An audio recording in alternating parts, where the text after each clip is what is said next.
Good morning बच्चों। पिछली video में जो हम लोगों ने पढ़ा था उसके आगे की कहानी इस प्रकार है। आउटसाइडर की कहानी। इस बात पर नीलम भड़क गई। किस बात पर नीलम भड़क गई? क्योंकि ये लोग कहते हैं कि सब भाई बहनों की गृहस्थी रच बस गई है और आप भी दीदी विवाह कर लें। नीलम सबसे बड़ी बहन है, सबसे बड़ी दीदी है इन लोगों की। तो ये जो है इनको सलाह देते हैं, नीलम को सलाह देते हैं कि आप भी विवाह करके अपना घर बसा लीजिए। इस बात से नीलम भड़क उठती है। उसको यह बात इसलिए बुरी लगी कि दामाद और बहुएं भी वहीं बैठी हैं, उनके सामने इस प्रकार की बातें करना अशोभनीय है। हालांकि पूनम का पति नरेश भी नीलम से शादी कर लेने का अनुरोध करने लगा। कहने लगा, पूनम तो इस बात की चर्चा भाइयों के से अक्सर करती रहती है। अब घर के दामाद को डांटा तो नहीं जा सकता है। इसलिए नीलम ने फीकी हंसी हंसते हुए कहा, मैं तुम लोगों की भावना समझती हूँ नरेश, पर घर बसाने की भी कोई एक उम्र होती है। नरेश नीलम दीदी की बातों का विरोध करते हुए कहता है कि होती क्यों नहीं है, जरूर होती है, और आप अभी भी उस उम्र के दायरे में ही आती हैं। आप चाहें तो अब भी अपने लिए दर्जनों प्रस्ताव प्राप्त कर सकती हैं, या आपके लिए दर्जनों प्रस्ताव आ सकते हैं। नीलम ने कोई जवाब नहीं दिया। उसे यह मजाक लग रहा था, किंतु वे लोग दर्जन भर प्रस्ताव लेकर के आए। शायद उनके लिए सुमित की शादी एकत्र होने का एकमात्र कारण ये भी था। दरअसल वे लोग इसी अभियान हेतु एकत्रित हुए थे। इस बात का पता तब चला जब लोगों ने एक लंबी लिस्ट नीलम के सामने हाथ में ला करके थमा दिया।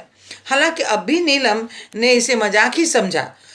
उसे प्रस्ताव भेजने वालों का ब्यौरा पढ़कर हंसी आई थी और आश्चर्य भी हुआ कि कैसे कैसे विपरीत परिस्थितियों में लोग शादी करने का शौक पाल लेते हैं, शादी करने के लिए सोचते हैं।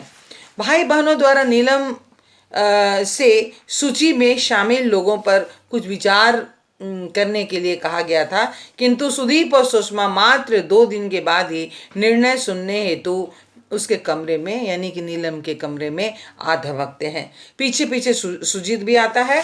सुदीप को सब कुछ निश्चित करके कनाडा लौटने की जल्दीबाजी थी। सुदीप बड़ा भाई था और वो कनाडा में रहता था। अतः उसने दीदी से लखनऊ वाले प्रपोजल के बारे में उनका विचार पूछा।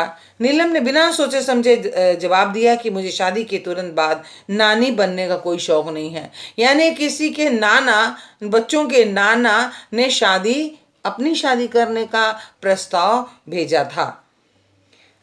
इसी प्रकार से उसने बरेली वाले प्रपोजल को भी यह कर करके ठुकरा दिया कि उन्हें 2 मुँहे लोगों से सख्त नफरत है। सुजीत ने सलाह दी कि उसे नरेश के जियाजी वाला प्रस्ताव सबसे अच्छा लगा है। वे डिप्टी कलेक्टर हैं और आज भी थोड़ा बहुत पढ़ने लिखने का शौक रखते हैं, किंतु नीलम को इसमें परेशानी ये थी कि लड़की ने शादी करने पर आत्महत्या करने की धमकी दी थी। अतः नीलम शादी करके उसकी लड़की की मृत्यु का कारण नहीं बनना चाहती थी, जबकि सुजीत का मानना था कि धमकी से कुछ नहीं होता है, शादी हो जाने के बाद सब कुछ ठीक हो जाता है।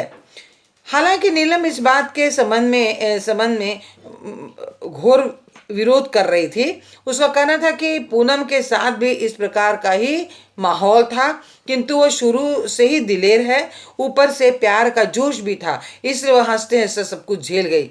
मैं तो संघर्ष करते करते थक कर कमजोर हो गई हूँ। जीवन भर उसने संघर्ष किया। मुझ में इस प्रकार की मुसीबतों का सामना करने की शक्ति शेष नहीं बची है। धन्यवाद बच्चों, आज इतना ही।